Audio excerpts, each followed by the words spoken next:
And we're going. Okay, so hello and welcome to Someone Told Me the After Party. This would be a live conversation that I love this so much, are having on Instagram, except Instagram loves the cock block. And They so do. where there is a will, there is a way. We tried multiple times yesterday to go live. We tried just now to go live, and it's just not working. And so what we're going to do instead, because I feel Stephen feels this is still a valuable and important part of what we are doing with Should I Wish Someone Told Me. And so what we're going to do in our time together right here now is we're going to recap what we spoke about in the episode. Stephen's going to do that for us in just a second. We're going to share what you had to say in the poll results from this week. And then we're going to make sure to answer any questions that were there. If we were live, we would live coach. It might in the future look like us having someone like join us on the Zooms if we decide to do it this way and coach them. But I would like to eventually take it live if that would work in theory. And so I don't know if that's going to be happening on the TikTok. I don't know if that's going to be happening on Instagram. That's going to be a to be determined kind of a thing. Um, no housekeeping because it's just us. So we can keep our own houses. You're welcome to my house anytime. And so what we are going to do, like I said, is talk about the recap. This week we spoke about flourishing, and Stephen really broke down the science of what it means to flourish, what happens within our bodies with our hormonal cascades and all that good stuff. And so if you don't know Stephen, he's been on the show multiple times. This is Stephen Westbrook. And, if you would go ahead and tell everyone, give us a high level recap, Cliff Notes version, whatever you want to call it, of what we talked about in the episode this week. Yeah, so I think we had a great conversation, which all of our conversations are great, but I think it's really important right now because we're in a state of turmoil, Mm-hmm. especially with the Roe versus Wade turnover. There's so much gun violence going on. We're about to hit a recession. Gas is ridiculously high. What The else? Environmental Protection Agency rollbacks. I, I'm telling you, immigration. It's just so many things that there's so many external stimuli that could have a negative effect on you. But it's important um, to constantly be in a state of flourishing, but also understanding that it's okay not to be flourishing. Because even when you don't feel like you're flourishing or when your experience doesn't say you're flourishing, the downtime, the bad time is also important for you because it gives you a reference point of growth, right? And we were talking about how your baseline grows. Sometimes it's static, sometimes it shifts. It can shift up, or it can shift down. And so when we think about flourishing, it's on a scale. So the most notably known scale is mental illness, languishing, mild mental illness, and um, flourishing. And it's very black and white, in my opinion. But I think there should be more grace when it comes to flourishing because there's so many levels to your flourishing experience, and they're not always going to be aligned. So you have your mind, your body, your spirit, right? Even if you don't believe in God, there is still something metaphysical about who we are, something that's intangible that makes us distinctly human and different from animals, right? That yes, we are evolved beings, but at the same time, we are uh, we're evolved, but at the same time, we are constantly growing, but I think there was some type of grand design. I can't say for me, it was God. Everybody else, it may be different. But the levels of flourishing and the different parts of our lived experience is going to be based on um, so many things, so many experiences. So you could flourish in your body, and that's the fitness aspect, right? And that's one of the things that we most often talk about. That's the thing that you see most on Instagram is, are you flourishing in your body? Is your fitness at its peak level, right? That's the thing that's And easiest to measure as well, as we it spoke about. is because you can feel it in your body, right? You can And you see can it. see the numbers. Yeah. Exactly. You can see it. With your mind, it's more so it could be from a acquisition, a learning acquisition perspective.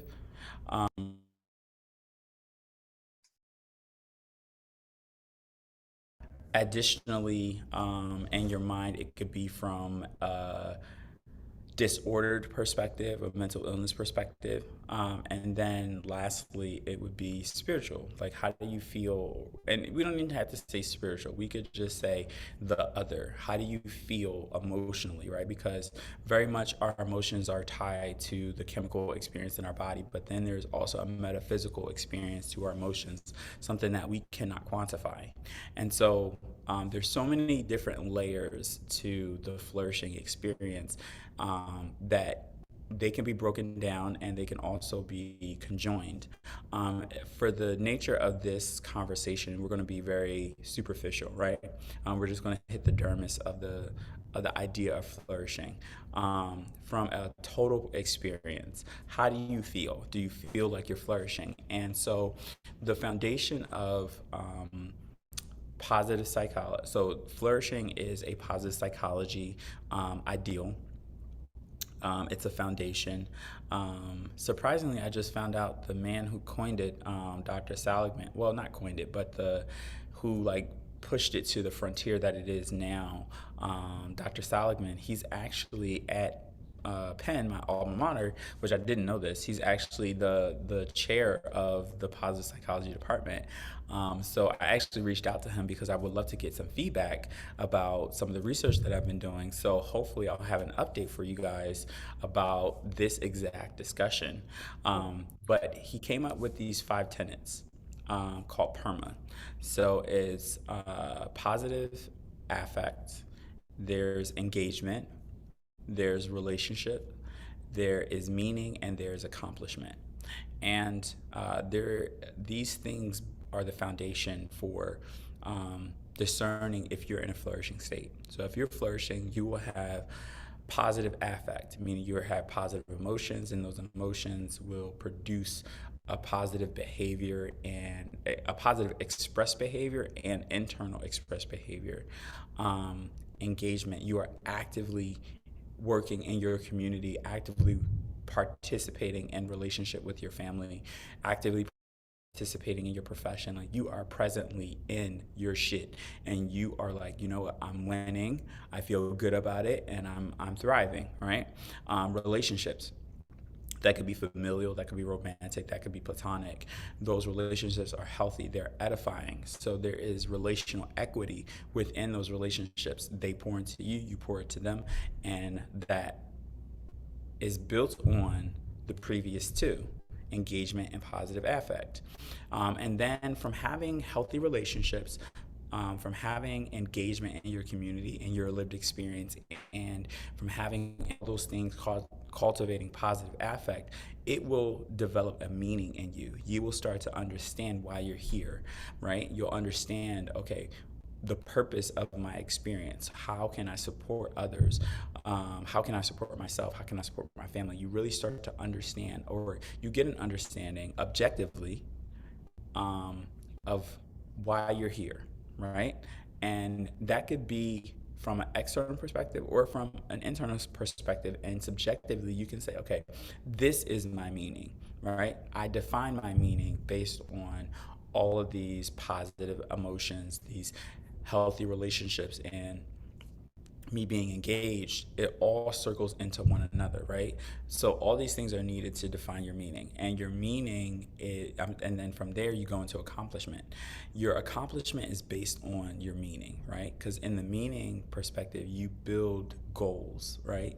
You set goals for yourself, and if you have healthy relationships that you're engaged in and they produce positive affect, they will push your meaning, they will push you to your meaning, and then they will push you to set the goals and accomplish the goals. Like, we have a really healthy relationship. There's positive affect between us. I don't think we've ever argued, ever. Like there's never been any issues within our friendship. There's consistent relational equity. We don't always agree on things, we challenge each other, and I'll be like, no friend, and you be like, no friend. Like we challenge each other. We be like, it's been plenty of times you be like, Steven, no, and I'd be like, yes, and you be like, no, you're wrong, and then I had to step back and I had to say, okay, why is she saying no? Is she providing me feedback? Is she giving me viable data that I can utilize to challenge what I know? And usually, 9 times out of 10, it's like, yeah, you're wrong, and I have to accept that. And then I also look at the relationship. I look at the fact that it's healthy, that there's a positive affect, that we are constantly engaged in the same circles and a very similar lived experience, and that our meanings are aligned. And that produces a relationship of challenging each other's accomplishments. When you are in a healthy relationship with people, all of these things are going to filter into one another. They're going to pour into one another, and they cultivate this state of flourishing. In yoga, we talk about the koshas. So there's 5 koshas. There's the Annamaya kosha, which is the body practice, right? It is the food, the sustenance of your practice. So the asanas, the movements feed you, right? Then there's the Pranamaya kosha, which is your breath practice. Then there's the Manomaya kosha, which is the mind practice, which is the challenge to the ego. There is the Vijnanamaya kosha, which is the wisdom from your practice, and the Anandamaya kosha, which is the bliss. All of these things cycle into one another. Think of like cups. They're constantly pouring into each other, and the energy is never lost, right? It just flows from one cup to another. And sometimes you pour a little bit into each cup, sometimes you pour all of it into one cup, but constantly there's always water, a little bit of water left in each cup. There's always a little bit of energy left in each cup, and they pour into one another in the same way that PERMA does. So you have these 5 standardizations that should constantly be pouring into one another. Your positive affect should be feeding your engagement. Your positive affect should be feeding your relationships and your meaning and your accomplishments. Your accomplishment should align with your relationships, and they should align with your engagement. They align with, and they should produce positive affect in you. So they all fall into the same basket and they pour into each other. And what that does physically, you feel it in your body chemically and energetically. So the primary chemicals that are really important to our experience: serotonin, oxytocin, dopamine. These are the foundation for our flourishing system, right? So for flourishing to positively occur in the body. So dopamine is involved in the pleasure reward centers of the brain. It's really important that these centers are actively and effectively cultivated. So setting realistic goals, having healthy relationships, your goals should align with your meaning. All of these things align with the dopaminergic centers in the brain, so they cause a feel-good feeling, a positive reinforcement chemically and physiologically in your body. So what you do outside of your body, the relationships you engage in, how you express yourself in relationship and your lived experience is going to cultivate a chemical interaction in your brain, and you'll feel it in your body. Serotonin is important because it is the discipline, in my opinion, it is the discipline chemical, right? If we think of it from a very purely neurochemical perspective, it's the molecule that wakes you up and tells you to go to sleep, right? It also modulates your learning cycles, how you compute information, how you internalize external stimuli. All of that is really important. And then oxytocin, which is the love drug. When you have positive feelings and you have intimate, healthy relationships, it produces oxytocin, which is the love drug, which is that feel-good hormone when something positive happens in your life, right? And it feels good to you. And we're not talking about like that toxic positivity. We're talking about it's actually like, okay, this is good in my life. This is making me be a better person. This is helping me be healthier and more presently engaged. That type of feeling. That hormone helps to cultivate that in your body, And oxytocin and dopamine, they work synergistically because we lean into the things that make us feel good and that present reward for us. Healthy relationships, we talked about this, leaning into the people that are good for us, it produces intimacy. The intimacy increases the oxytocin. The oxytocin is tied to our pleasure reward pathway. So then we start to learn that, okay, if I cultivate healthy relationships that produce positive affect, that keep me engaged, align with my meaning, and set realistic goals that are accomplishable, then that in my brain is going to cause me to grow, and that makes me flourish. Yeah. And I think so. I mean, that's a thorough um overview of like what we spoke about. And the main theme that we kept coming back to was what Stephen has touched on in regards to relational equity and being in these healthy and positive relationships. And so I love that we're doing this new format because, now that you have the ability to listen or watch the episode on Monday, you get to kind of let it process and marinate and see how it comes up for you throughout the week. And so I wanted to share some things that came up for me personally throughout the week in regards to the conversation we had on flourishing and what that looks like with our overall observation. I mean, Stephen, I think you called this out that it really comes down to having healthy relationships and some things that happen, like you've just shared, hormonally, like within the body, and also with just like how it works and how it all goes hand in hand with one another to relate back to PERMA and these tenets that are necessary for flourishing, is when we have healthy relationships, it's something where you feel safe enough to disclose things. You feel safe enough to go to those dark places that maybe you don't feel safe enough to go to by yourself. But because I know my friend Steven's there with me, I'm okay to talk about it. It's not gonna, make it all comfortable, cozy. Like I got my bedroom slippers on, I'm drinking like some hot cocoa. But knowing that I have Steven there to, just be with me in the pain, in the sorrow, then it makes it less uncomfortable. And knowing that I have him there for that support, because, and we speak about this in the episode itself, which I highly recommend you go take a listen.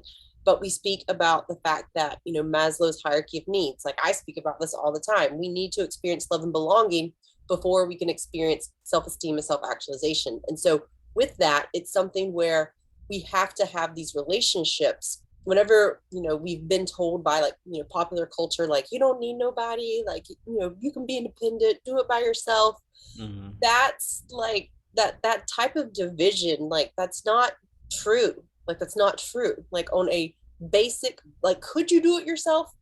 Yeah, but if we look back into societies, like we thrive in community. We need community. It's how people survive. It's how we've gotten to where we are. Two brains are better than one. We're probably going to be able to come up with a better idea collectively if Stephen and I sit down and try to think of a solution than we would if I just try to, sit in my corner with my limited perspective and my lived experience, try to think of something, and Stephen does the same with his.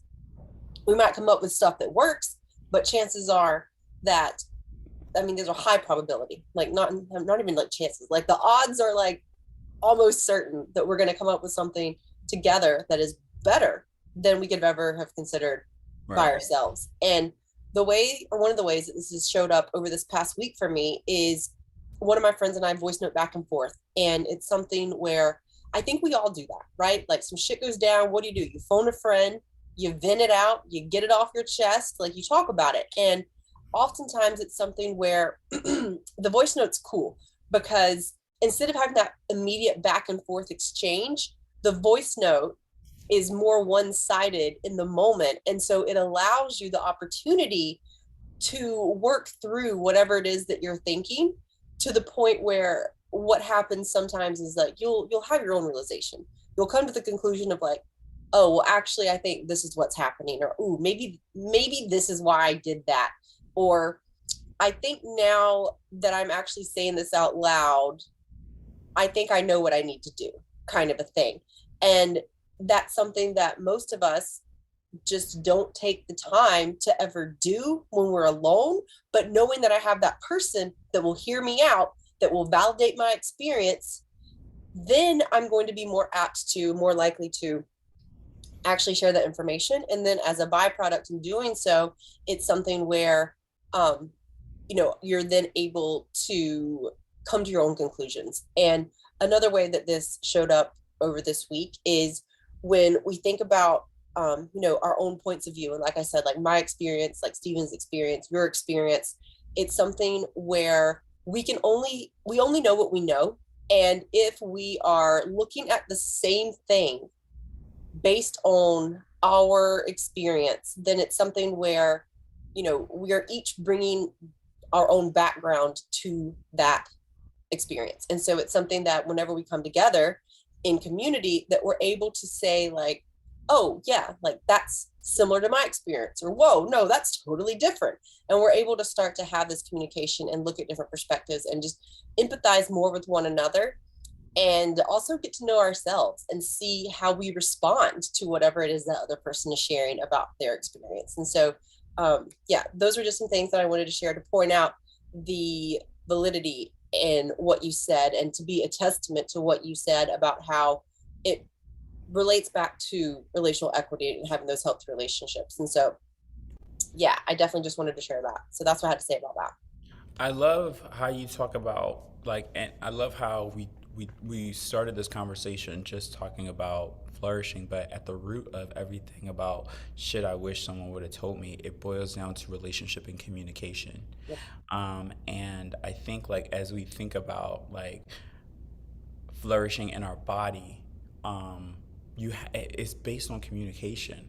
Like you have to have that internal dialogue with yourself, and then you need community to help you define the internal dialogue, because we don't always have the words and the answers, and we can't always clearly define how we feel. But when we are in healthy intimate relationship with another person, you can say, hey, this is how I feel. Is this right? Is this wrong? Can you affirm me? Can you challenge me?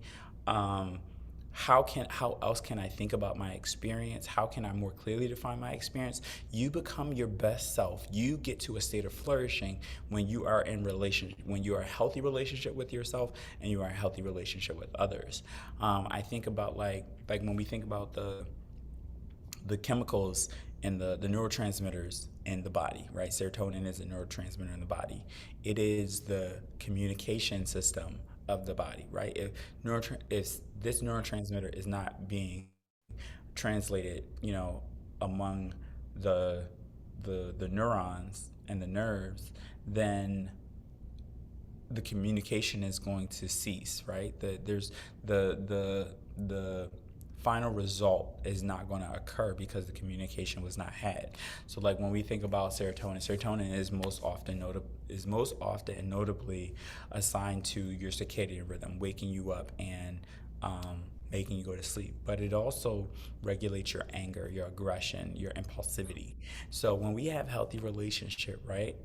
And we understand that flourishing is tied to serotonin release, and it's tied to how we navigate our emotions, how we navigate trauma, how we navigate stress. When we are in healthy relationship, that healthy relationship activates positive serotonin release. So it's going to just put you in a more positive state energetically, emotionally, but also neurochemically. So you'll notice that when you are in healthy relationship with your friends and your family, and or whoever you are doing healthy relationship with, you're less angry, you're less impulsive, you're less stressed, because that relationship energetically has an effect on your body chemistry. And I think the relationship is the thing. So often we think about, like, oh, the power of the mind, the power of me, but we really need to lean into the power of we, right? How can Mm. I start to lean into my community to help me grow? How can I also be a part of the community to help the community grow? How can I be a support system? How can I affect change on a neurochemical level in another person? Me understanding the state of flourishing, right? The five tenets of flourishing, me feeling it in my body on a chemical level, on a on an emotional level, saying, hey, this is what I've done to get myself to a state of flourishing. This is how I feel in my body. This is how you may feel in your body if you try this as well. Let me be in relationship with you to help you get to understanding of your meaning. Um, Build positive affect in your experience, help you reach your goals, get to a state of accomplishment. Like, the relationship, I think, has to be the primary focus of PERMA. And it's funny because in the middle of everything that holds it all together, you got PERMA. In the middle is the R, the relationship. And I think that stands out most importantly because the relationship cultivates everything else. Your relationships affect your accomplishment, it affects your meaning, it affects your engagement, and it affects your positive affect. And if we think about flourishing, just from a top-down experience and from a totality experience, relationships is the most important aspect of flourishing. Yeah. Yeah. That's some good shit that you just shared right there. Thank you for that. Yeah. I Yeah, like, and it's kind of, you gave me an idea for another episode.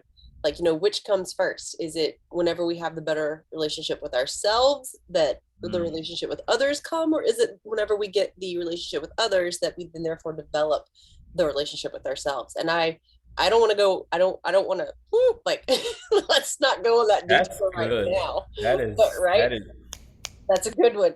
that's That's a good. good one. Yeah, I don't want That's to take making that me detour. think. Like, do what? That's making me think. Yeah. It's like, which came first, the chicken or the egg? And so yeah, let us know, comment below, slide into our DMs, let us know what you think. Does it, come from relationship with others or improve the relationship with yourself? Like, which comes first? But we'll have that topic. We'll have that conversation um for a whole ass episode all on its own. Right now I want to dive into the poll results. So we Yes. asked you, what is some shit that you wish someone told you about flourishing? And so I'm just going to read off what some of the responses were. So one of the responses was our culture. What the fuck? Our culture equates flourishing and everything else with money. Figured the truth out early though. Another comment said it's okay to flourish over the set bar that we made for ourselves, which I Mm. think is important. Um, Flourishing doesn't have to be an individual effort, which is what the fuck we just talked about, like what we've been talking about to begin with. And this one, there's a deeper connection with yourself that needs to be established if you're not flourishing. You can't go around blaming everyone or everything else. Mm. That's my damn client, y'all. Well, my previous client, but yeah, my client slid into the comments with that one. So yeah, what are your thoughts on these responses of shit that people wish someone told them about flourishing? I agree with the first comment. I think when I thought of flourishing, just from my base knowledge of what flourishing was, it was tied to money and Right. success, right? Professional success, Right. flourishing in your career. Like, how often I've heard that, right? Um, but I think for me, especially me being in a state of languishing presently, um, and having experienced challenge with my business, with family, within my personal life, my professional life, um, it made me question if I was flourishing. Mm-hmm. And I was like, I don't feel like I'm flourishing. I'm like, everything's fucked up, right? But I think about how I'm dealing with it, Mm. right? The fact Mm-hmm. that I still find joy in the midst of my chaos, in the midst of my turmoil, in the midst of my pain. I still find joy. I wake up every morning with joy to get up and teach and to lead others to their wellness. And that for me is me flourishing. Because money comes and goes, right? People come and go. Um, but your identity, your sense of identity has to be a staple at all times. Like, you have to know, and I don't want to even say baseline, but you have to, your foundation. Your foundation should be something that all right, if my house collapses, I still have my foundation. I can still rebuild off the foundation. And that's one of the things that I'm at right now. I'm like, you know what? Like, the house that I built, it collapsed and it's okay. My foundation is still firm. I just clean up the debris and I'll start over. I need to use better materials. I need to get a better team to help me build. Like, it's so important that we start to change, like we did when we were in coaching training. Imagery is such a powerful tool when it comes to developing your lived practice. And I think as we think of flourishing, it should be looked at from the per, perspective of building a house, right? Your foundation is you having a healthy relationship with yourself. And but that has to be, you can't really, I don't think you can only grow so much within your own space um, Right. before you need a, external. Because you only know what you know. Right. Yeah, you need some shit somebody else is telling you, right? So I think, like, you need, your foundation is based on you getting to know yourself, and then also you being able to discern the external information that you receive from others, knowing whether it's good or bad for you. And then from there you build healthy relationships, and those healthy relationships help you build the structure of your home. Yeah, And then you need somebody else to come put the walls in. yeah, You need a plumber, you need an electrician, you need all these people to support you in the endeavor of building your home, building your temple. And we talked about this, like, you can't build your body by yourself. The idea of, I love Issa Rae, but she said something recently at an award ceremony. She said, entrepreneurship, I did that shit by myself. Nobody does anything by themselves. It's impossible to do anything by yourself. And even if you did it by yourself, it's going to be very lonely. And so we're not creatures of solitude. We have moments of solitude, but we're creatures of community and relationship. And that's one of the things that the comments said, like, relationships are really important to your overall growth. yeah, Being able to have those healthy relationships allows you to flourish even more yeah, because they just elevate you. yeah, yeah. And I also, another comment, thank you for that. Another comment that was shared was that it's okay to flourish over the bar that we made for ourselves, because I think that a lot of people can relate to that. Like, we have these expectations about, like, this is my goal, and if we go over that, then like that might make some people uncomfortable if we Mm, like achieve too much, whether that be our family members or our peers. Like, if someone sees us doing better than them, then they could feel some type of way about it because that's their own insecurity, right? mm, And instead of being in a healthy, like, hey, cool, like, how'd you do that, let's would you mind helping me, it's something where there's that fear of rejection from the community, or that fear of being left behind, that prevents us from actually taking action on that. And if you want to learn more about the fears, sidebar plug, the whole month of October 2021 we did fear conversations, and so yeah. definitely check those out, because we talked about a lot of, is your fear cock blocking you, are you afraid or are you just uncomfortable? Stephen and I had that conversation. What are the 5 primal fears? And so, yeah, we talked a lot about that. So, that's definitely a great listen if you are looking for something to listen to. And then the deeper connection with yourself, you can't go around blaming everyone. So yeah, so that's again, and that was made right after the comment that someone else said about, you doesn't have to be an individual effort. So it's again like that chicken and the egg, like, you need both. Like, they kind of go hand in hand, and you need both. And so yeah, I love these comments, and thank you to everyone that shared them. What we also asked, or do you have something you want to say? Mm. Okay, cool. So what we also asked was, right now, as it stands, would you say that you are flourishing?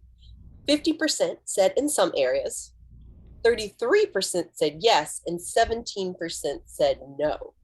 I think that that makes sense. I I also answered when Stephen asked me this question. I was like, in some areas, yes, and others, no.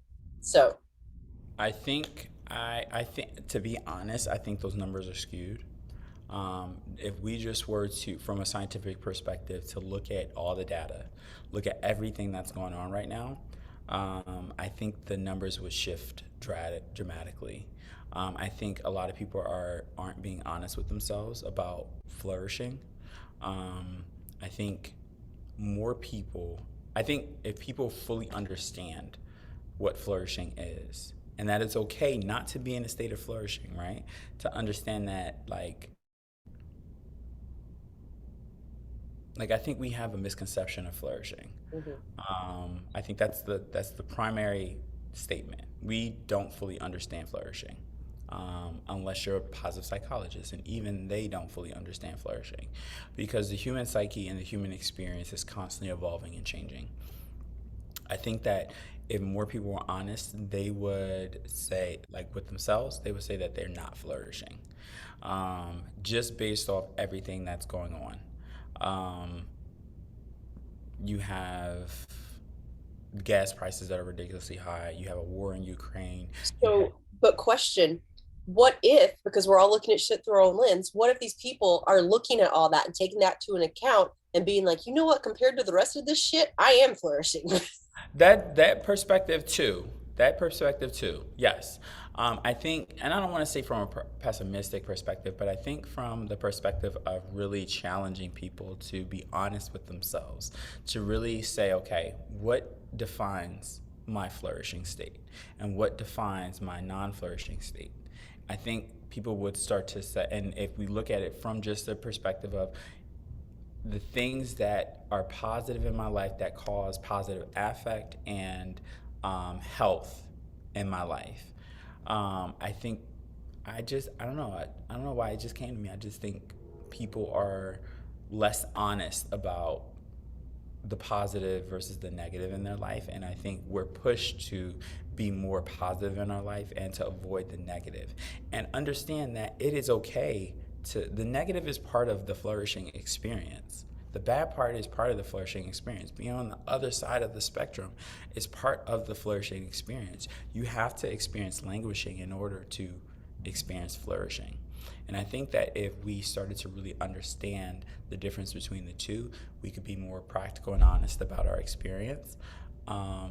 I don't know. I'm gonna run a poll myself, and I'm gonna do one in person. I'm gonna do one on social media because I really want to see how much people are gonna be honest about their experience. Because I think I know myself. Like I had to really check and say, am I flourishing?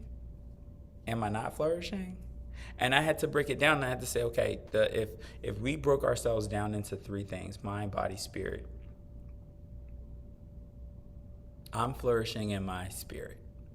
Mhm. My mind and my body, I'm probably in languishing, to be honest, right? So Mhm. if that's 33%, that would be what, a fail, right?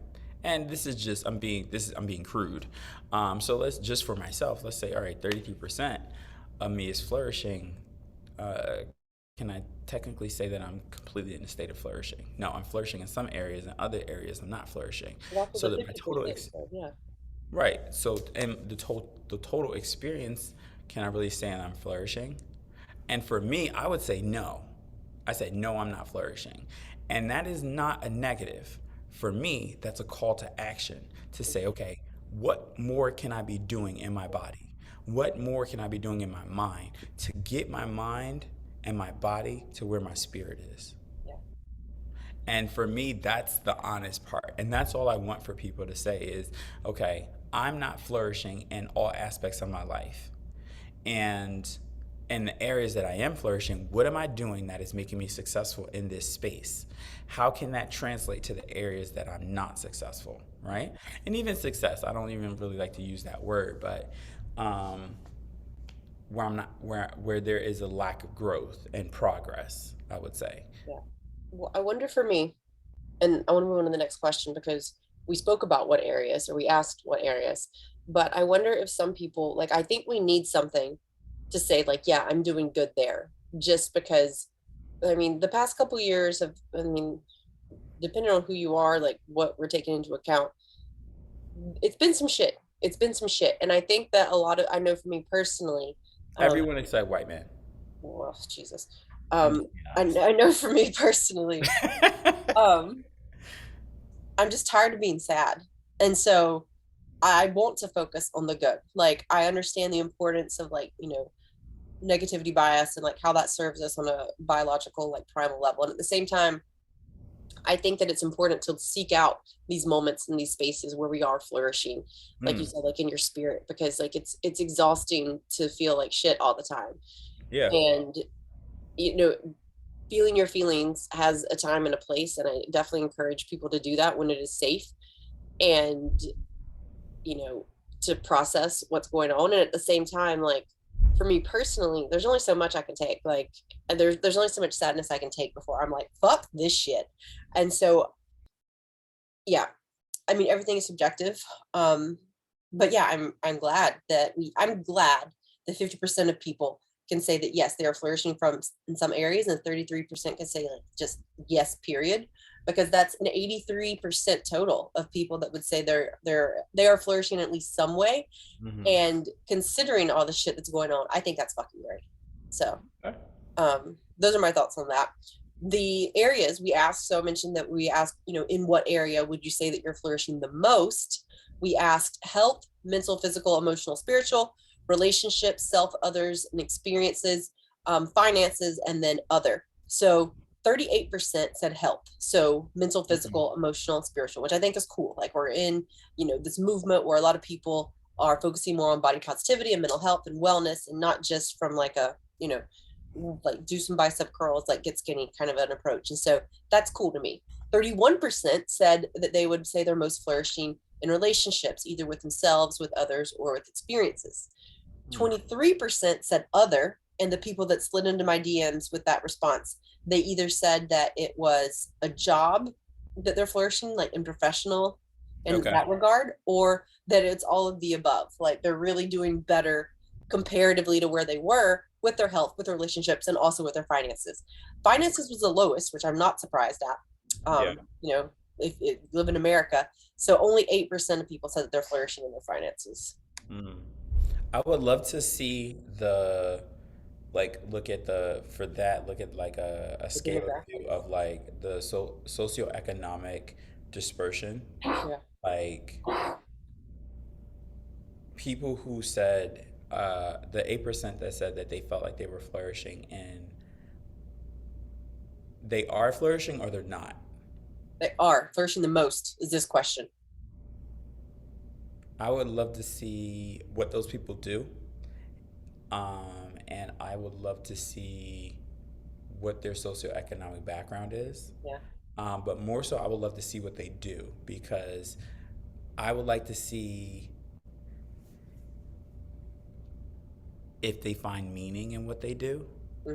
and if it there's healthy positive relationships and if there's positive affect and accomplishment and engagement, does that have any bearing on their financial flourishing? Yeah. That would be really interesting to see. Yeah. Yeah. I mean, I didn't know what to expect from this question. Mm. Um, but yeah, I do think it's cool that yeah, health and relationships, and then yeah, all of the above. Like I think that that's cool. So the Do you majority think of it, I wasn't surprised that not a lot of people said finances. do you think it's easier to manage things that are within your control versus things that are because it seems like finances aren't really in our control. Like you have to work and then someone pays you. Like to an extent, we have a certain modicum of control because like you can't make money. Like it's not like you can it grows on trees, Right. but your your health and your wellness, those are things that you can, excuse me, actively control, right? You can control how, to an extent, And how which your is body looks and how your body moves by exercise and eating properly, getting good amounts of rest, doing but also like meditation. genetics and you know disease and things like that. So yeah, I don't what was the question? What was the questions you were asking? Oh, do I think that they can control them? Do I think that these are things that are within control? I think that the things that people said that they feel that they're flourishing most in the areas, health and relationships, I think that those are things that we have been told for a long ass time that they're important. And so we've gotten a good handle on them, Mm, or we okay. have arrived at a place where we can accept where we are with them. Mm-hmm. And we know like not all relationships are perfect, right? Where we know like, you know, sometimes like you got to cut that crazy family member off kind of a thing. Mm-hmm. With your health, you know, like no matter how hard I work out, my body might never look like that just because that's genetically not how my body is predisposed to look.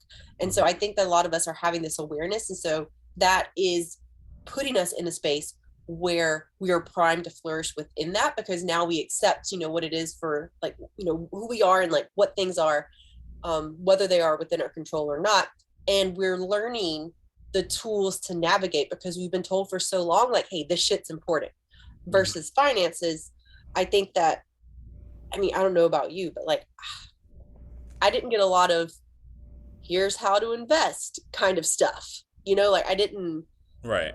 like, I knew like money's important kind of a thing, but it was never about a here's how to have good financial health, as much as it was about here's how to have good physical health, here's how to have good emotional, like mental health, here's how to have a good relationship. That's like plastered all over the pages of Cosmo, but it's never really so much about finances. And so I think a lot goes into why people are flourishing in those areas. Yeah, and so much about finances is a game. Yes. It's so much hidden, and it's like so much wealth is generational, Yep. information is generational. Yep. That's a whole conversation, friend. Should have Yeah. wish somebody would have told me about money. Yep. Money. Damn. Yeah. And also, perspective. Like if I grew up with a dirt floor and now I live in an apartment, I'm flourishing, but an apartment for someone like renting, like that might not be flourishing, because maybe they grew up in like a different type of environment. And so I think perspective, like it all just depends. But um I'm glad to see that people are flourishing in these areas. When we asked in what area do you want to flourish, Hmm. interesting split. So 33% said help, Okay. another 33% said guess what. Finances? Yep. Okay. And then 17 and 17 said relationships and other. That's interesting. I would think that relationships would be more important. Um, because especially because of the pandemic, like we were separated from each other for so long. Well, I think now people have social anxiety. Oh, that too. People might just be, and then from being I stuck in the don't mean to house laugh with at that. loved I'm ones. just like, uh, No, that makes sense. Being stuck in the house with your loved ones could have just like burned you out. So yeah, like, it's like ah. it's split. Yeah, yeah. Yeah. So yeah, I wasn't surprised by that. Okay. Yeah. And then we did get one question, only one question, and it was what questions you have about flourishing is what we asked. And someone wanted to know, what does flourishing look like? Which, I mean, listen to episode 56, where we Yes. give you an extensive Yes. walkthrough. And also, I mean, Stephen gave you a really good, intro with this as well. It's multi-layered. We talked about the science behind it. I love positive psychology. Barbara Fredrickson is my woman. Um, Actually, she's out of the University of North Carolina at Chapel Hill. So yeah, listen to that, and then think about what it looks like for you, which is something that we spoke about in episode 56 as well. So, those are our questions. Those are what you had to say. Those are our answers. Now I want to do something that's really fun before we wrap up. And I don't know if you prepared for this, but it's in the agenda. So I'm going to ask you some questions, kind of rapid fire ish. Okay. You ready? Yep. All right. What's a life hack you wish you knew sooner? Credit cards. What, like to buy, like to use them? Yeah, how to use them. Oh, like you put money and then pay it off so you get the points? Yeah. Cool. All right. Same. All right. What's an awesome book that you wish that someone had told you about sooner? The architecture of yoga and the architecture of the spirit. All right. Cool. Name a feel good go to thing that everyone needs to know. Food. What kind of food? Fatty foods. Okay. What do you wish all clients knew before working with you? I'm a psycho. Oh, wow. Okay. What is something in your life today that you get really excited about, that younger Steven would look at you getting excited about and be like, shaking my damn head? I'll give you an example. For me, it is non-stick cookware. Young Johnna would have been like, what? That's a fucking pan. So Insoles. it's like shoe insoles. Yes, I get so excited about insoles and really good socks. Okay, that I think that applies. Let me tell you something. My feet, because I'm on my feet so much, and Hmm. then I walk around barefoot in the yoga studio all Mm, day. So like my feet are killing me. So they're then when I put confused. when I put my insoles in, like when I slide my feet into my insoles, oh, it's like heaven. It feels so good. Do you have high arches?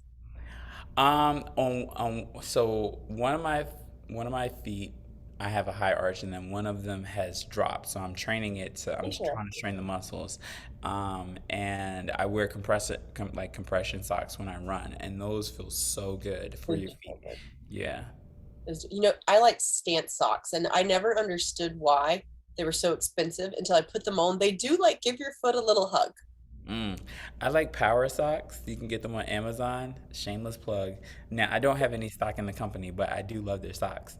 I probably should get some stock after this. But yeah, they're really, really comfortable. Okay. Okay, Really cool. comfortable. Wow, I look at what I'm learning about my friend today. Okay, so insoles is what you get really excited about. Um, Also room spray. You were talking about a room spray that you got that you're real excited about. Oh, I do. I love a good. I have become so into like Smells. aromatherapy.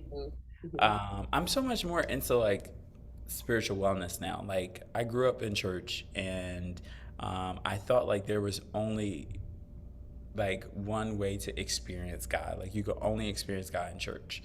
Um, but you experience God in all things. You experience God in the wilderness. You experience God in the city. Like I have learned to experience God in yoga. Like yoga is honestly like when God talks to me most.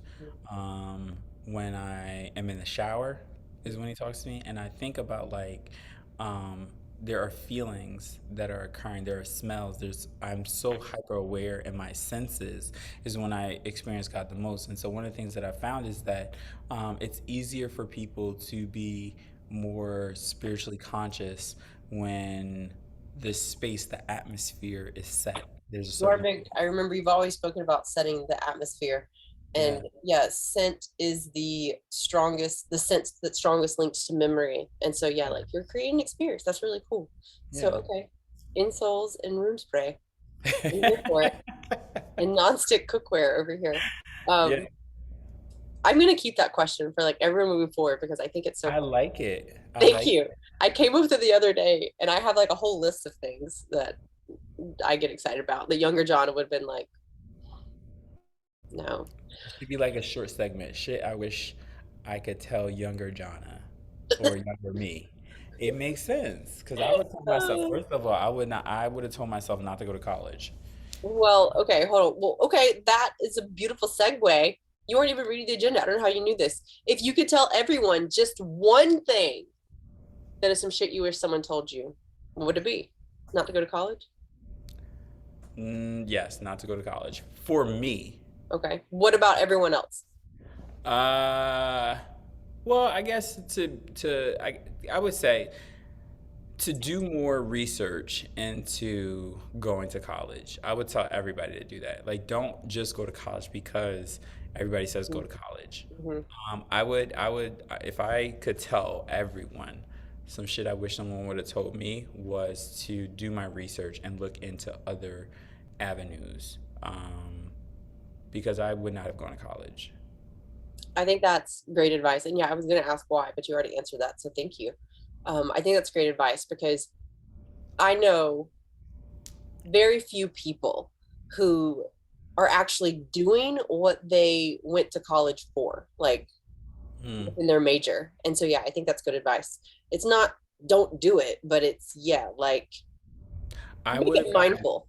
I would have gotten this trade, honestly. I would have either been in the military, which is what I wanted to do, because I wanted to be a drill sergeant, Hmm. which I You turned kind out of to be. are. Yeah, you kind of are. Yeah, I'm still a drill sergeant, but I would have either been military or either I would have been like I would have had a trade so that I could Hmm. spend 50% in my trade and then 50% in my with my business because I've always wanted to be in the fitness and wellness space, Mhm. um, more so the spiritual wellness space. And I would have definitely leaned more into that rather than having spent so much time in school. Okay, cool. All right. Well, that's all the questions I have. So, where can they find you? What do you have going on? You can find me on Instagram at Stephen Westbrook III. You can also find me on Facebook. So the people that follow me are more on Facebook. I'm of the generation of Facebook.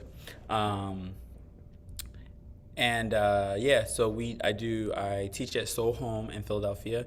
It's a black-owned yoga studio, and we're doing some really great work in the POC space. Um, I just got some really cool um, people from LA, and I just found out some really great information. I guess it benefits me, but it empowers the DI work that I'm doing. There are like no Hispanic teachers in LA, and it's full of Hispanic people in LA. And I'm realizing there aren't any Spanish speaking bilingual teachers. And it's one of the things that I've been working on, is like freshening up my Spanish so that I can start making it available to Spanish speaking people. But just looking at there's no diversity in yoga. Like there's a few black people, it's a sprinkle of black people. Um, it's like pepper. It's like what you ever cook grits? You cook grits and then you put some pepper in it. It's like you just see a few black flakes and it's Oh like mostly white. my That's God. how yoga is. Yoga looks I like think about grits. that every time I see grits now. Yep, perfect. Like, So that's how that's many what I'm black doing people are yoga instructors. in the white space. Yeah, Yeah. mind you, and it's not. It's anyway. That'll get me started on a whole nother conversation. But I'm doing this work about cultural appropriation in the yoga space and challenging big institutions to diversify their black talent, their POC talent, and how to retain their POC talent. And it's one of the things that I started when I was at Drexel, and I'm doing it now that I'm working with Lifetime, really challenging them to um, diversify their spaces so that more people of color feel comfortable being in their space. But all organizations that are focused on capitalism and making money, they're going to struggle with this. It's not just going to be universities. It's not going to be big business. Any organization that is focused on making money is going to struggle with diversity. I even challenge black owned spaces that predominantly only use black instructors. Figure out a way to make the space culture diverse. Yes, have your own, but then also make time for the other so that we don't exacerbate the idea of segregation, because we still kind of live under that when we only have black only spaces and white only spaces and Asian only spaces or Indian only spaces. Like it's really important that we create space for the other. We talked about this, making space at the table. Yeah. And we're so focused on the fact that in white culture there's no space at the table, that we gonna make our own table. No, be diligent until they make space at the table. And that's the work that I'm doing right now with the Yoga Fellowship, educating young black men, getting them yoga teacher certified, and getting them into the predominantly, white led space of yoga. Yeah. So yeah, that's what I'm doing right now. So a lot of coaching and training. So I love the notion, and I just want to point it out of, well, we love what you're doing, first of all. The grits thing, I didn't mean to laugh, but like that was a funny visual for me. it's true. I say Um, stuff just to be funny, but but it's true. it was a funny visual. I love the notion of not like taking away, like creating our own, but instead of like adding to, like, Yes. yeah, being diligent. And so, anyone listening, watching, if you have insight, support, if you know somebody that could help Stephen with this, then definitely do reach out and tell somebody. Let us know. Um, Other than that, thank you for being here. Thank you for having this conversation. We spoke all about flourishing. Again, this is the after party for episode 56. Should have where someone told me about flourishing, and flourishing is an important part of knowing who you are and living a fulfilled life and being confident in that. And a lot of things, or a lot of times, I see people run into this issue where they read the books and they listen to podcasts like this, and then like, they try it for a little bit, but then it kind of like wears off. And so it's something where it becomes very frustrating, and it kind of leaves a bad taste in their mouth, because they're like, well, this self-help shit, like it's not helping. And so I created a free series that explains why that type of self-help does not help, and what does instead, from an evidence-based perspective. So if you're Mm. interested in that, you can head to, the link will be in the bio if you are watching on YouTube, or the description, or the link in my profile. Like, it'll be places, or you can DM me for it, or you can just visit whenselfhelpisn'thelping.com, all spelled out, no spaces, and you can get it there. So thank you so much for being with us today. If you haven't checked out this episode, again, please do so. If you got anything from this conversation, please do share it with a friend. That helps us grow. On Monday, so it's going to be July 4th. So what I mean, we're still going out with the episode, but Margot Harris of the Anxiety Warriors podcast is going to be joining us, and we're going to be having a conversation that follows up on the heels of this beautifully, on how to create a life on your own terms, and shit that we wish someone would have told us about that. And so that's going to be available Monday, July 4th at 8 a.m. Eastern on YouTube, or wherever you like to get your podcast fix. So make sure to listen to it then. Thank you again for being here. Have an amazing weekend, and we will see you next time when we share some more shit that we wish someone would have told us. Bye.